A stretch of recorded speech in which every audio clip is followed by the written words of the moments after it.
किसी गांव में एक गरीब ब्राह्मण रहता था। ब्राह्मण गरीब होते हुए भी सच्चा और ईमानदार था। परमात्मा में आस्था रखने वाला था। वह रोज सवेरे उठकर गंगा में नहाने जाया करता था। नहा धोकर पूजा पाठ किया करता था। रोज की तरह वह एक दिन गंगा में नहाने गया।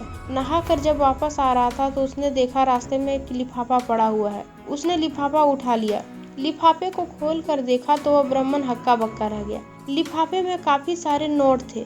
रास्ते में नोटों को गिनना ठीक न समझकर उसने लिफाफा बंद कर दिया और घर की तरफ चल दिया।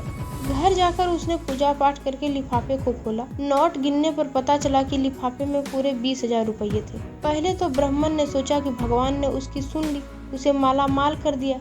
ब्राह्मण की खुशी ज्यादा देर तक रुक नहीं सकी। अगले ही पल उसके दिमाग में आया कि हो सकता है यह पैसे मेरे जैसे किसी गरीब के हो। शायद किसी ने अपनी बेटी की शादी के लिए जोड़ जोड़ कर रखे हो। उसकी आत्मा ने आवाज दी कि वह इन पैसों को ग्राम प्रधान को दे आए। वह उठा और ग्राम प्रधान के घर की तरफ को चल दिया। अभी वह ग्राम प्रधान के आंगन में ही गया था, उसे लगा कोई गरीब आदमी पहले से ही ग्राम प्रधान के आंगन में आया हुआ है। वह भी उनके पास पहुंच गया।